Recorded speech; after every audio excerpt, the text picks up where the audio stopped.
So Pastor Amy, it's getting to be middle of August. September's coming. You have to remind me. Yeah.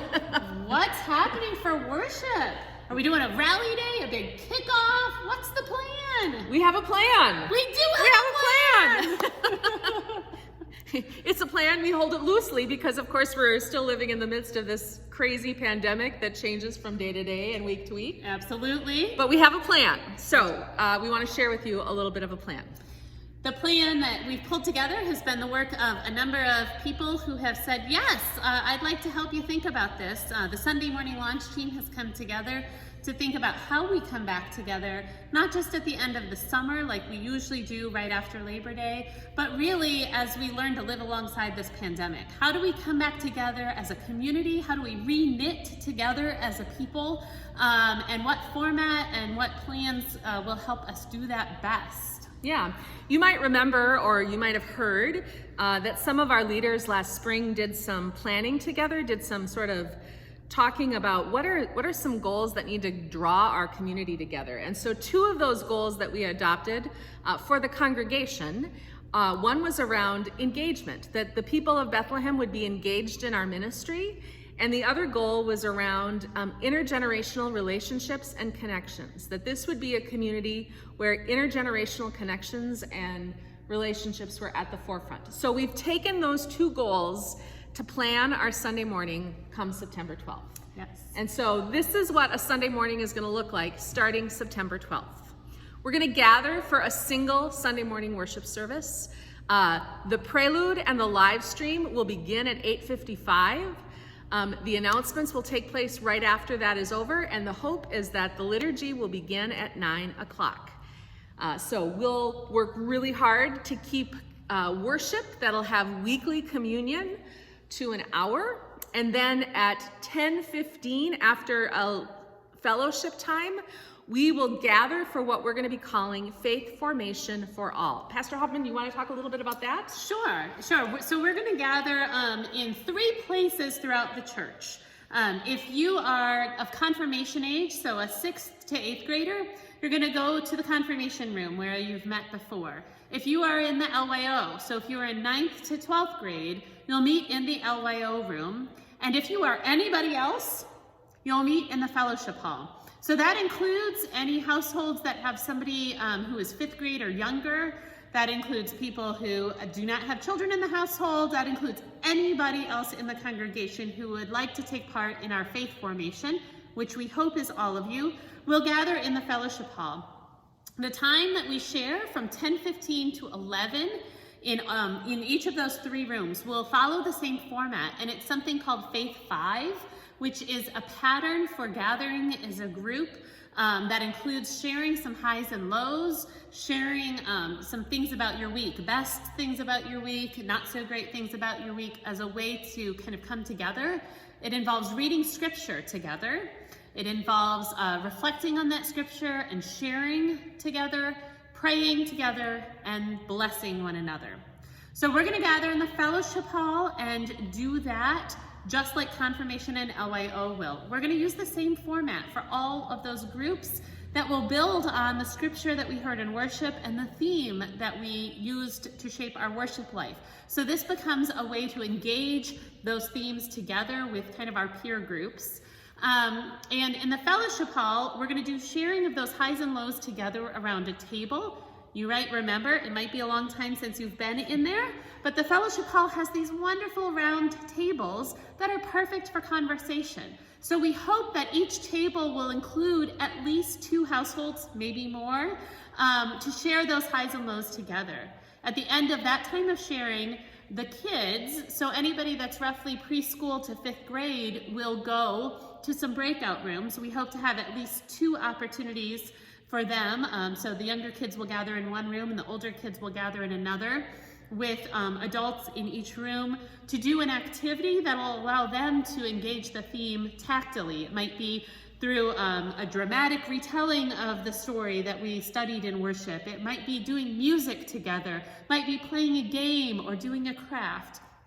But we'll have adult volunteers to help shepherd the kids during that time. Meanwhile, in the fellowship hall, the adults and those who are shepherding really little kids will have a chance to dig in even more deeply to conversation with one another and to the scripture and theme of the day. So that's the plan at 10:55. So at the end of that time, no matter where you are in the church, if you are still out on the front steps having your coffee, or if you are in the LYO room or confirmation room, or you are helping in some other capacity, at 10:55, everyone will come back together in the fellowship hall to do our final blessing together.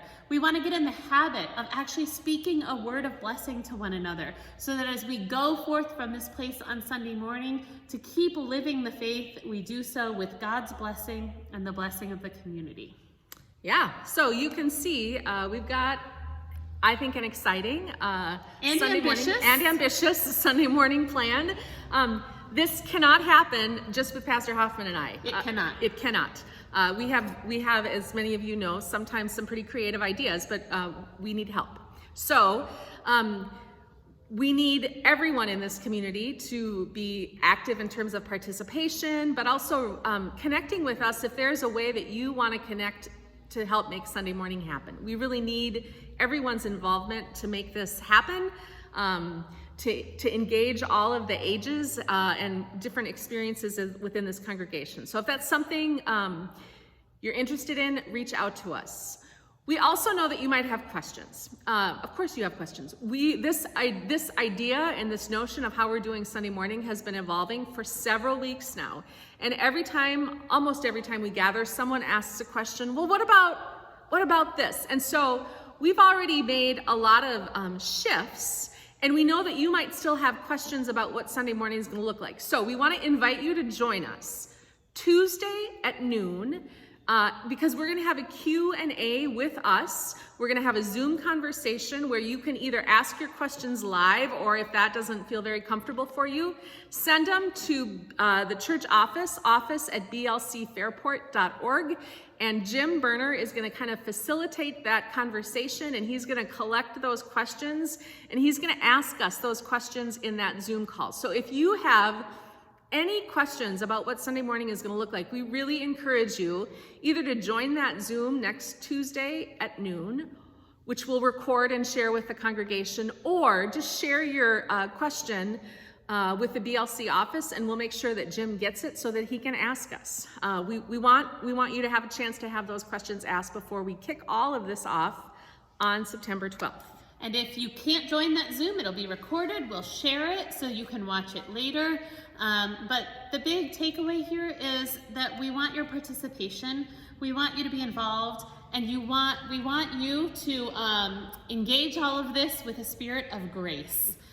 We don't know how it's going to unfold, partly because this is new, partly because the pandemic keeps throwing us curveballs, and we are getting really good at having to be agile in our response.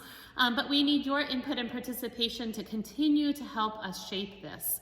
I'm particularly excited with what we've chosen as our theme for these first 2 months.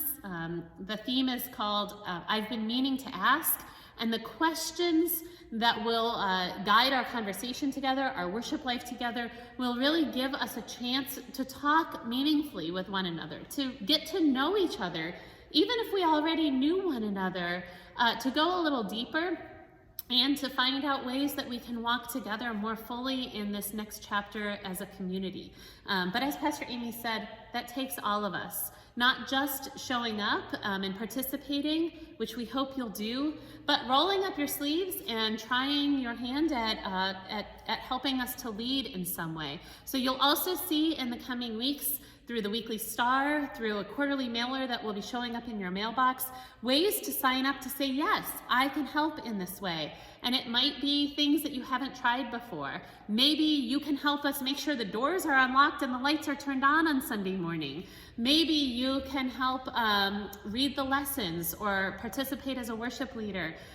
There's a job for you and there's a place for you, and we hope that you'll say yes to those asks as well, because this work truly takes the whole people of God, and we're really glad that you're part of this community. Absolutely. We can't wait to see you. Worship September 12th, this whole new plan kicks off. September 12th, 8:55. We'll see you in church. Bye-bye.